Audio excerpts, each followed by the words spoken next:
বাংলাদেশকে নিয়ে ভবিষ্যৎবাণী করে ফেলেছেন রিকি পন্টিং যে বাংলাদেশ চ্যাম্পিয়ন্স ট্রফিতে কিরকম খেলবে। তো এই বাবা পন্টিং বাংলাদেশকে নিয়ে ভবিষ্যৎবাণী করতে গিয়ে বলেছেন যে বাংলাদেশ আইসিসি চ্যাম্পিয়ন্স ট্রফিতে খুবই বাজে খেলবে, এমনকি আফগানিস্তানের চেয়েও বাজে খেলবে। আফগানিস্তান বাংলাদেশের চেয়ে অনেক ভালো খেলবে। আইসিসি একটা পডকাস্টে এরকম একটা সাক্ষাৎকার দিয়েছেন রিকি পন্টিং। চিন্তা করেন, বাবা পন্টিং ভবিষ্যৎবাণী করে ফেলেছে বাংলাদেশকে নিয়ে। এই কথা শোনার পর আমাদের মতো ক্রিকেট ভক্তদের কি অবস্থা হয়?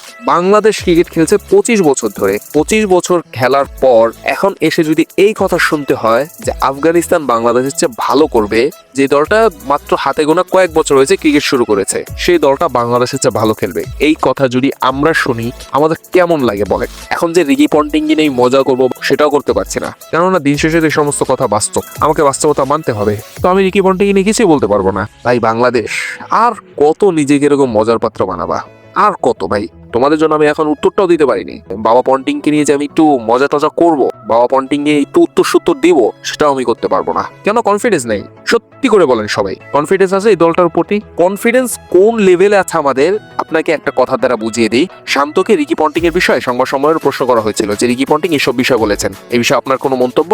শান্ত ইমিডিয়েট বলে দিয়েছেন নো কমেন্টস, কোনো উত্তর নেই। এটার থাকবে কোত্থেকে? কেননা কনফিডেন্স নাই। তো মাঠে নেমে যে উত্তরটা দিবে এই কনফিডেন্সটা তো শান্তদের মধ্যে নাই। অথচ সাকিব, তামিম, মাশরাফিদের যুগে এই সমস্ত কথা বলার সাহস ছিল এই পন্টিংদের? ছিল না।